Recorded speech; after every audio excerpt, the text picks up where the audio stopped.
ప్రభువైన రామచంద్రమూర్తి కన్నా స్వామి హనుమ విగ్రహాలు ఎక్కువ. ఎక్కడ భయం వేస్తుందోనని ప్రమాదకరమైన మలుపులు ఎక్కడున్నాయో అక్కడల్లా హనుమంతుని యొక్క మూర్తుల్ని పెడతారు. మీ కళాశాల ముందు కూడా హనుమ యొక్క మూర్తి ఉందిగా. ఆయన లాంటి విద్యార్థి ఎక్కడున్నాడు?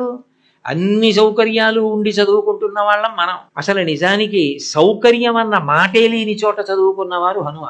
ఎందుకని వాళ్ళ గురువు గారు ఒక చోట కూర్చుని పాఠం చెప్పడానికి అవకాశం లేదు. వాళ్ళ గురువు గారు సూర్యనారాయణమూర్తి. తెల్లవారి లేస్తే నిరాధారమైన ఆకాశంలో 7 గుర్రాలు పూంచిన ఏకచక్ర రథం మీద వెళ్ళిపోతుంటాడు ఆయన. గురువు గారి రథం వచ్చేస్తుంటే గురువు గారితో సమానంగా పక్కన నిలబడి వినకూడదు. గురువు గారికి పృష్ఠభాగం చూపిస్తూ వెళ్ళకూడదు. అటువంటి నిరాధారమైన ఆకాశంలో గురువు గారికి వెనక భాగం చూపించకూడదని గురువు గారికి రథానికి ముందు నిలబడి ఆయన తేజస్సు పెరిగిపోతున్నా కూడా ఆయన చెప్తున్నది ఒక అక్షరం పోకుండా పట్టుకుంటూ వెనక్కి నడుస్తూ విన్నారు.